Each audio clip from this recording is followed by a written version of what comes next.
Avez-vous déjà eu l'impression de faire beaucoup d'efforts, et pourtant, la vie semble ne pas répondre, comme si tout ce que vous désirez restait toujours à un pas de votre portée. Peut-être avez-vous déjà pensé qu'il fallait travailler davantage, mieux planifier ou contrôler chaque détail de votre vie. Mais Carl Jung avait une vision différente. Pour lui, bien souvent, le problème ne vient pas d'un manque d'effort, mais du fait que nous vivons déconnectés de notre propre essence. Lorsque vous vivez derrière des masques, ou que vous ignorez certaines parties profondes de votre esprit, vous finissez par répéter les mêmes schémas, et vous appelez cela le destin. Dans cette vidéo, vous allez découvrir 10 principes psychologiques inspirés de Carl Jung, qui peuvent transformer votre vie à la racine. Car lorsque vous devenez la version la plus authentique de vous-même, quelque chose de curieux se produit. Vous cessez de courir après les choses, et elles commencent à venir vers vous. Passons maintenant directement à la première règle. Règle numéro 1, affrontez votre ombre pour arrêter de vous saboter. Beaucoup de personnes pensent qu'elles échouent parce qu'elles ne sont pas assez capables. Mais bien souvent, le véritable problème se trouve dans une partie cachée de leur propre esprit. Vous pouvez être intelligent, dévoué et avoir de bons projets. Pourtant, au moment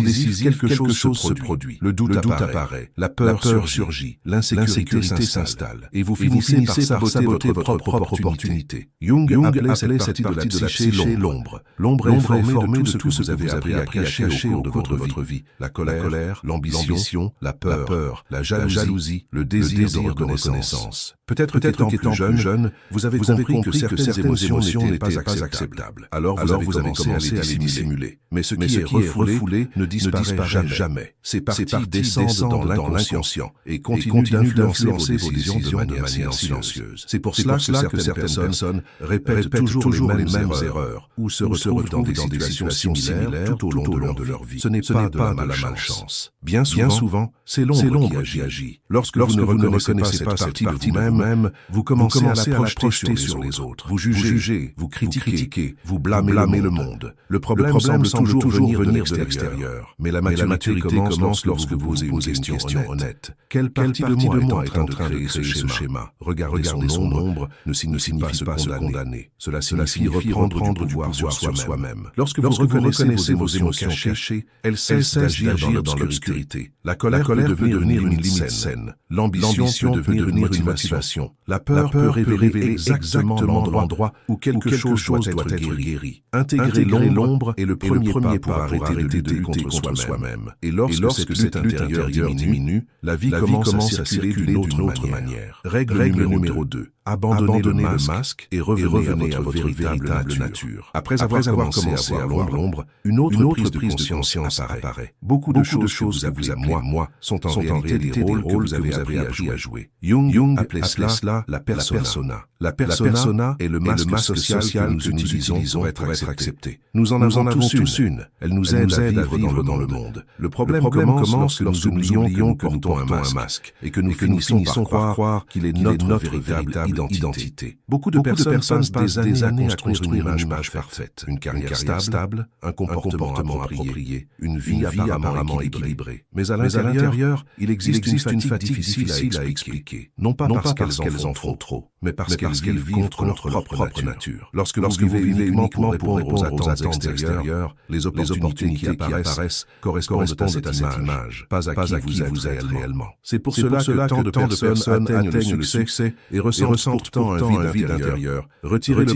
masque ne signifie pas abandonner ses responsabilités ni tout quitter. Cela signifie commencer à observer quelles décisions viennent de la peur du jugement et lesquelles viennent de votre vérité. Chaque fois que vous exprimez une opinion sincère, que vous dites non à quelque chose qui n'a pas de sens pour vous, ou que vous consacrez du temps à ce qui compte vraiment, une couche du masque tombe. Et plus vous vous rapprochez de votre essence, plus votre vie commence à refléter cela. Règle numéro 3. Prêtez attention à vos rêves. Pendant que vous dormez, quelque chose d'intéressant se produit. L'ego se repose et l'inconscient commence à s'exprimer. Pour Jung, les rêves ne sont pas aléatoires. Ils sont une forme de communication de l'esprit profond. Il disait que le rêve est une petite porte qui s'ouvre sur les lieux les plus intimes de l'âme. Souvent, les rêves montrent ce que la conscience n'a pas encore perçu. Si pendant la journée vous essayez de paraître fort en permanence, le rêve peut révéler de la vulnérabilité. Si vous vivez dans une routine trop sûre, le rêve peut apporter des images de changement ou de risque. Ce n'est pas pour vous effrayer, c'est pour rééquilibrer. Les rêves parlent à travers des symboles. Une maison peut représenter vous-même. Une porte fermée peut indiquer quelque chose qui reste à explorer. Une personne inconnue peut représenter une partie de votre personnalité en train d'émerger. Une pratique simple consiste à commencer à noter vos rêves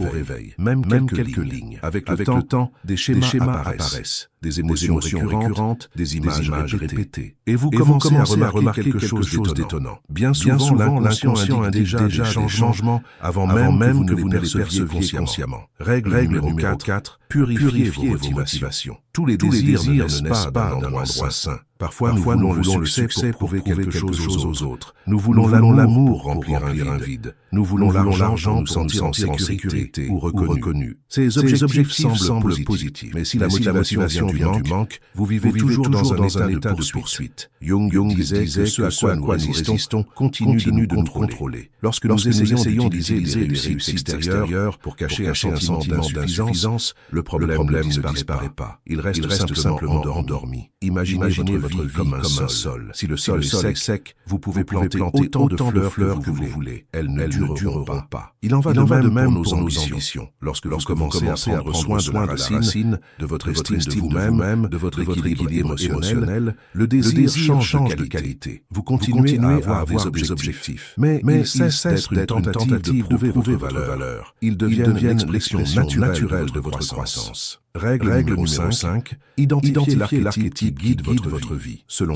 Jung, il existe des modèles psychologiques universels appelés archétypes. Ils apparaissent dans les mythes, les histoires et aussi dans la manière dont nous vivons. Parmi les exemples les connus, on trouve le héros, le sauveur, la victime, le rebelle ou encore le leader. Ces archétypes fonctionnent comme un scénario invisible qui influence nos choix. Une personne qui vit dans l'archétype de la victime peut ressentir constamment que le monde est injuste. Quelqu'un dominé par l'archétype du sauveur aura tendance à attirer des personnes qui ont besoin d'être sauvées. L'archétype du héros peut générer du courage, mais il peut aussi conduire à un excès d'effort et à l'épuisement. L'important n'est pas d'éliminer ces modèles, mais de les reconnaître. Lorsque vous identifiez le rôle que vous répétez dans votre vie, vous gagnez la liberté de le transformer. Et de petits changements conscients peuvent complètement modifier le cours de votre histoire. Règle numéro 6. Voyez l'adversité comme une partie de l'équilibre de la vie. Beaucoup de personnes considèrent les difficultés comme des signes que quelque chose ne va pas. Mais dans la psychologie de Jung, les défis sont souvent des mécanismes d'équilibre. Quand une partie de notre vie devient excessive, trop de contrôle, trop de rationalité, trop de sécurité, la vie crée parfois des situations qui nous obligent à réajuster notre direction. L'adversité n'est pas forcément une punition. Bien souvent, c'est une correction. Une personne très rigide peut traverser des situations qui la forcent à devenir plus flexible. Quelqu'un qui vit uniquement dans la logique peut être amené à affronter des émotions profondes. La douleur ne signifie pas toujours une erreur. Parfois, elle signifie transformation. Lorsque vous commencez à regarder les défis de cette manière, votre relation avec les difficultés change complètement. Règle numéro 7. Suivez le chemin de l'individuation. Pour Jung, le grand but psychologique de la vie est l'individuation, le processus de devenir réellement qui vous êtes. Cela ne signifie pas rejeter la société. Cela signifie cesser de vivre uniquement pour répondre aux attentes extérieures. Beaucoup de personnes choisissent leur carrière, leurs relations et leur mode de vie en fonction de ce qui semble juste pour les autres. Mais à l'intérieur, elles ressentent un désalignement constant. L'individuation commence lorsque vous commencez à faire des choix plus conscients, de petits ajustements, de petits oui et de petits non, qui reflètent qui vous êtes vraiment. Ce chemin demande du courage. Mais il apporte quelque chose qu'aucune approbation extérieure ne peut offrir, la paix intérieure. Avant de continuer, si ce contenu résonne déjà en vous, profitez-en pour renforcer ce chemin avec moi. Abonnez-vous à la chaîne, laissez un like et écrivez dans les commentaires une affirmation simple. Je choisis de vivre avec conscience et vérité. Ce petit geste soutient non seulement la chaîne, mais il renforce aussi en vous la décision de vivre de manière plus alignée avec qui vous êtes réellement. Continuons maintenant. Règle numéro 8. Alignez votre monde intérieur pour que les coïncidences commencent à avoir du sens. Avez-vous déjà remarqué qu'il existe des moments dans la vie où tout semble s'assembler d'une manière étrange? Vous pensez à changer de direction et soudain, vous rencontrez quelqu'un qui travaille exactement dans ce domaine. Vous hésitez à propos d'une décision et presque par hasard, un livre, une conversation ou un message apparaît en apportant une réponse. Beaucoup de personnes appellent cela une coïncidence. Mais Carl Jung appelait cela la synchronicité. Pour lui, il existe des moments où les événements extérieurs semblent se connecter profondément avec ce qui se passe à l'intérieur de notre esprit. Ce n'est pas de la magie, ce n'est pas de la superstition. C'est une forme de correspondance entre le monde intérieur et le monde extérieur. Imaginez que votre esprit soit comme un instrument de musique. Lorsque les cordes sont désaccordées, chaque note semble confuse. Mais lorsque l'instrument est bien accordé, même un léger toucher produit une harmonie claire. Il se passe quelque chose de similaire dans notre vie. Lorsque les pensées, les émotions et les actions vont dans des directions différentes, la réalité semble chaotique. Mais lorsque tout commence à s'aligner, les choses deviennent plus claires. Vous commencez à remarquer des opportunités qui passaient auparavant inaperçues. Vous rencontrez des personnes qui correspondent vraiment à votre moment de vie. Les décisions semblent plus évidentes. Ce n'est pas que le monde a soudainement changé. C'est vous qui avez changé votre manière de vous positionner à l'intérieur de lui. Et plus vous êtes aligné avec vos valeurs et votre vérité, plus il devient facile de reconnaître ces connexions significatives. C'est pourquoi, au lieu d'essayer de tout contrôler en permanence, la pratique est simple. Choisissez chaque jour de petites actions qui sont en harmonie avec ce que vous croyez réellement. Tenez les promesses que vous faites à vous-même. Éloignez-vous des situations qui créent un conflit intérieur. Rapprochez-vous de ce qui renforce votre essence. Avec le temps, cette cohérence intérieure crée de la clarté. Et dans cette clarté, ce qui semblait autrefois une simple coïncidence commence à se transformer en direction. Règle numéro 9. Cessez de vivre sous le contrôle de l'ego. La plupart d'entre nous ont été éduqués à croire qu'il faut tout contrôler. Planifier chaque détail. Éviter les erreurs. Protéger son image. Prouver constamment que l'on est capable. C'est le travail de l'ego. L'ego veut la sécurité. Il veut la prévisibilité. Il veut s'assurer que tout se déroule exactement comme prévu. Mais il y a un problème. Plus l'ego essaie de contrôler, plus la vie devient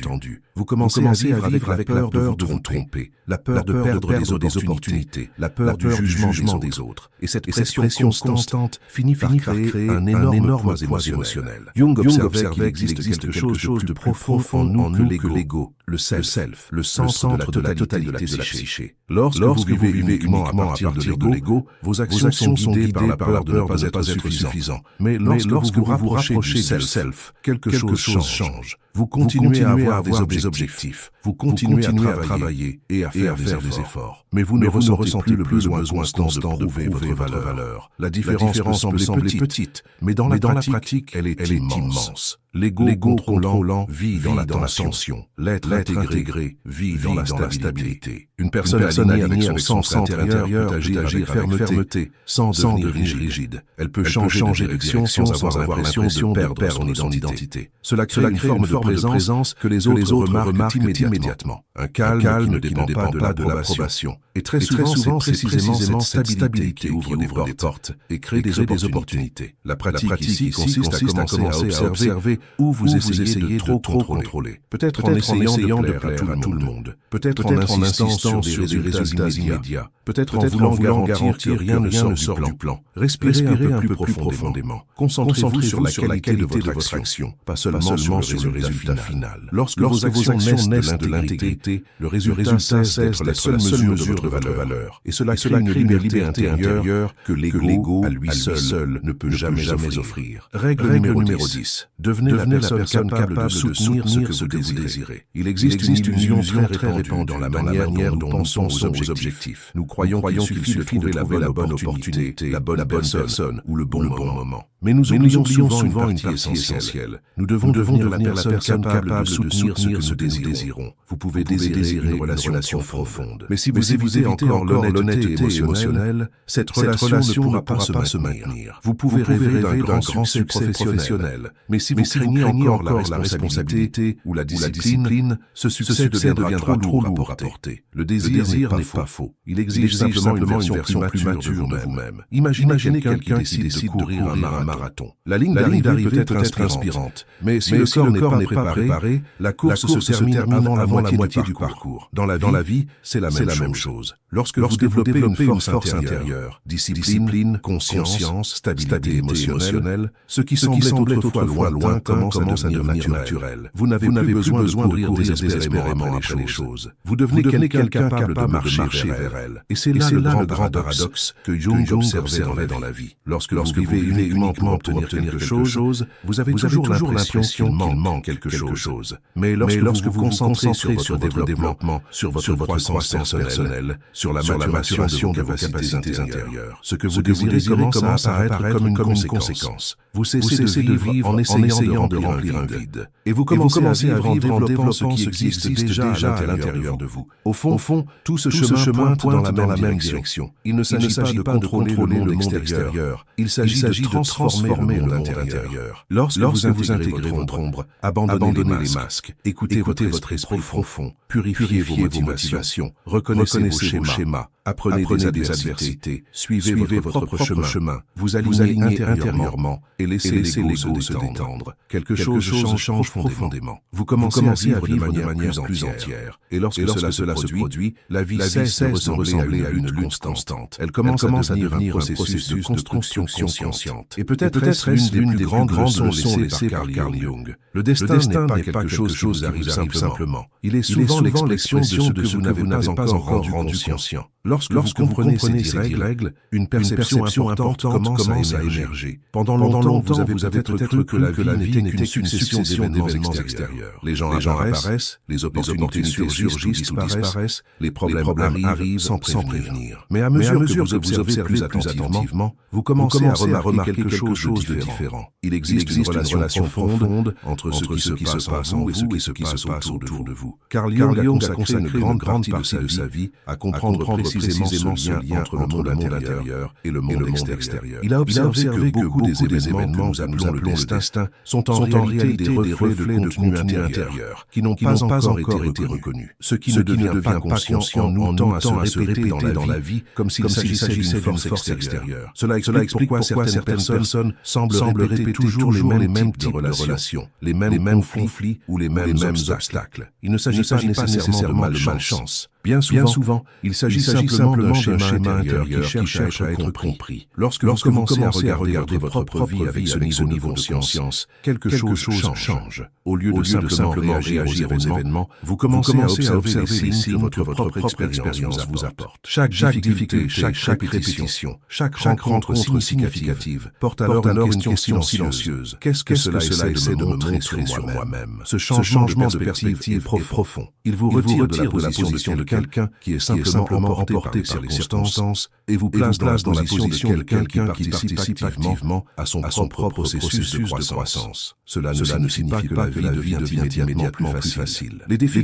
continuent d'exister, mais maintenant ils cessent de ressembler à des attaques aléatoires du destin. Ils deviennent partie d'un processus de maturation psychologique. Pensez par exemple à certains moments de votre vie où quelque chose d'apparemment négatif a finalement conduit à une transformation importante. Peut-être qu'une perte vous a obligé à repenser vos priorités. Peut-être qu'un échec a ouvert la voie à un choix plus aligné avec qui vous êtes réellement. Peut-être qu'un conflit a révélé des aspects de votre personnalité qui avaient besoin d'être reconnus. Dans la psychologie jungienne, ces moments ne sont pas seulement vus comme des problèmes à surmonter. Ils sont vus comme des invitations à l'expansion de la conscience. Et cette expansion se produit lorsque vous commencez à intégrer différentes parties de vous-même. Pendant longtemps, vous avez peut-être essayé d'être uniquement une version idéalisée de la personne que vous pensiez devoir être. Forte tout le temps, sûre de vous tout le temps, contrôlée tout le temps. Mais la psyché humaine est beaucoup plus complexe que cela. À l'intérieur de chaque personne existe un mélange de lumière et d'ombre, de force et de fragilité, de courage et de peur. Ignorer l'une de ces parties crée un déséquilibre. Les reconnaître crée l'intégration. Lorsque vous intégrez ces dimensions intérieures, quelque chose d'intéressant se produit. Votre relation avec la vie devient plus réelle. Vous cessez de lutter contre certaines parties de vous-même et vous commencez à travailler avec elles. Cette intégration change aussi la manière dont vous reliez aux autres. Très souvent, ce qui nous irrite le plus chez les autres est précisément quelque chose qui existe d'une certaine manière en nous-mêmes. Lorsque vous commencez à reconnaître vos propres émotions et tendances, le jugement diminue. Au lieu de réagir par la critique ou le rejet, vous commencez à voir les relations humaines avec plus de compréhension. Cela ne signifie pas tout accepter passivement. Cela signifie agir avec davantage de conscience. La même chose se produit avec les choix de la vie. Lorsque vous vivez déconnecté de vous-même, de nombreuses décisions sont prises uniquement pour répondre aux attentes extérieures. Des choix basés sur l'approbation, le statut ou la peur de décevoir les autres. À court terme, cela peut sembler confortable. Mais avec le temps, cela crée un sentiment de vide difficile à expliquer. Le chemin de l'individuation, décrit par Jung, est justement le retour vers le centre de sa propre identité. C'est le processus qui consiste à devenir réellement qui vous êtes, au lieu de vivre simplement comme une réponse aux pressions extérieures. Ce processus ne se produit pas d'un seul coup. Il se construit progressivement, à travers de petites décisions quotidiennes. Parfois, il commence par quelque chose de simple, comme reconnaître une émotion que vous ignoriez auparavant. D'autres fois, il commence lorsque vous remettez en question un choix qui semblait automatique. Chaque petit geste de conscience élargit la relation que vous avez avec vous-même. Avec le temps, cette conscience commence à apporter une sensation de cohérence intérieure. Les pensées, les émotions et les actions cessent d'avancer dans des directions opposées. Vous commencez à agir avec plus de clarté, parce que vous comprenez mieux ce qui compte réellement pour vous. Cette cohérence intérieure a un effet curieux sur la manière dont la vie s'organise. Lorsque vos choix reflètent qui vous êtes réellement, les situations qui apparaissent autour de vous ont tendance à s'aligner avec cette direction. Il ne s'agit pas de contrôler l'univers, ni de manipuler les circonstances extérieures. Il s'agit de vivre d'une manière qui soit vraie pour vous. Lorsque cela se produit, beaucoup de tensions intérieures disparaissent. Cette sensation constante de devoir prouver quelque chose diminue. La comparaison avec les autres perd de sa force. Le besoin d'approbation cesse d'être le principal critère de vos décisions. À la place, apparaît quelque chose de plus stable, une confiance silencieuse. Cette confiance ne vient pas du fait d'avoir toutes les réponses. Elle vient du fait de savoir que vous avancez vers ce qui a du sens pour votre propre vie. Et c'est peut-être l'une des idées les plus profondes de la psychologie de Carl Jung. Le véritable développement humain ne consiste pas à devenir parfait, ni à éliminer toutes les difficultés. Il consiste à devenir de plus en plus conscient de qui vous êtes. Plus vous devenez conscient, moins vous avez besoin de lutter contre vous-même. Et lorsque cette lutte intérieure diminue, quelque chose d'étonnant se produit. L'énergie qui était auparavant dépensée à mettre des masques ou à éviter les parties inconfortables de votre esprit commence à être utilisée pour créer, construire et évoluer. La vie ne devient pas un chemin sans obstacles, mais elle cesse de ressembler à une bataille constante. Elle commence à ressembler davantage à un voyage de découverte. Un voyage dans lequel chaque expérience, chaque rencontre et chaque défi a quelque chose à révéler sur le processus de devenir entier. Et c'est peut-être exactement ce que Jung voulait dire lorsqu'il affirmait que le grand privilège d'une vie est de devenir réellement qui nous sommes. Lorsque vous commencez à regarder votre propre vie avec plus de conscience, quelque chose de très important change à l'intérieur de vous. Peu à peu, vous cessez de vivre uniquement en réagissant à ce qui arrive, et vous commencez à participer plus activement à votre propre histoire. Pendant longtemps, vous avez peut-être cru que la vie n'était qu'une succession d'événements hors de votre contrôle. Les problèmes apparaissaient, les personnes entraient et sortaient de votre vie, les opportunités surgissaient ou disparaissaient, et tout semblait dépendre uniquement des circonstances extérieures. Mais lorsque la conscience s'élargit, vous réalisez qu'il se passe quelque chose de plus profond. Vous commencez à comprendre que beaucoup d'expériences de la vie ne sont pas là seulement pour vous mettre à l'épreuve ou rendre votre chemin plus difficile. Beaucoup d'entre elles sont là pour révéler quelque chose sur vous-même. Chaque défi, chaque frustration et même chaque moment de doute peut porter un enseignement important sur qui vous êtes et sur la personne que vous êtes en train de devenir. Cela change complètement la manière de regarder les obstacles. Avant, chaque difficulté pouvait sembler être un signe que quelque chose allait mal. Maintenant, vous commencez à voir que certains des moments les plus difficiles de la vie sont justement ceux qui ouvrent un espace pour la croissance. Une perte peut enseigner le détachement. Un échec peut révéler une nouvelle direction. Un conflit peut éveiller une conscience plus profonde de vos propres limites. Lorsque vous commencez à voir la vie de cette manière, les événements cessent de paraître simplement aléatoires. Ils deviennent partie d'un processus vaste de maturation intérieure. Carl Jung croyait que chaque être humain porte en lui un immense potentiel de transformation. Mais ce potentiel ne se manifeste pas lorsque nous essayons seulement d'éviter les problèmes ou de chercher une vie sans difficulté. Il se révèle lorsque nous avons le courage de regarder à l'intérieur de nous, de reconnaître nos propres ombres et d'assumer la responsabilité de notre propre chemin. C'est le véritable chemin de l'individuation. Ce n'est pas un chemin de perfection, c'est un chemin de conscience. C'est le processus d'intégrer qui vous êtes réellement, avec vos forces et vos fragilités, votre lumière et votre ombre. C'est apprendre à vivre de manière plus authentique, sans dépendre constamment de l'approbation des autres ou des attentes extérieures. Et lorsque cette intégration commence à se produire, quelque chose de très intéressant apparaît en vous, une sensation de cohérence. Votre esprit cesse d'être en conflit permanent. Vos décisions reflètent davantage vos valeurs. Vos actions commencent à exprimer ce que vous croyez réellement. Cette cohérence intérieure crée une forme de force silencieuse. Ce n'est pas une force basée sur l'apparence ou sur un contrôle absolu des circonstances. C'est une force qui naît de la clarté. Lorsque vous savez qui vous êtes, lorsque vous comprenez ce qui compte réellement pour vous, beaucoup de pression extérieure perdent le pouvoir de vous déstabiliser. La comparaison avec les autres diminue. Le besoin de prouver quelque chose disparaît. La peur du jugement de son intensité. Et à la place de cette tension constante, commence à émerger quelque chose de plus profond. Une confiance paisible. Ce n'est pas la confiance de quelqu'un qui croit que tout se passera toujours bien. C'est la confiance de quelqu'un qui sait que, quoi qu'il arrive, il possède les ressources intérieures pour faire face à la vie. Cette sécurité intérieure transforme la manière dont vous avancez dans le monde. Les décisions cessent d'être guidées uniquement par la peur ou par le besoin d'approbation. Elles commencent à naître d'une compréhension plus claire de ce qui a du sens pour vous. Et curieusement, lorsque vous vivez de manière plus alignée, la vie autour de vous commence à se réorganiser différemment. Des situations qui semblaient autrefois confuses deviennent plus claires. Les relations superficielles laissent place à des connexions plus authentiques. Des chemins qui semblaient fermés commencent à révéler de nouvelles possibilités. Non pas parce que l'univers a soudainement décidé de changer, mais parce que vous avez changé la manière dont vous positionnez à l'intérieur de lui. Peut-être est-ce là l'une des grandes leçons que nous pouvons tirer de la psychologie de Carl Jung, ce que nous ne rendons pas conscients en temps à apparaître dans la vie comme le destin. Mais lorsque nous apportons de la lumière à notre propre conscience, nous commençons à participer à la construction de ce destin. La vie cesse d'être simplement quelque chose qui vous arrive. Elle devient quelque chose que vous construisez, pas à travers les choix que vous faites, les vérités que vous acceptez et le courage de vivre de manière toujours plus authentique. Et au final, peut-être que la grande transformation ne consiste pas à conquérir quelque chose de grandiose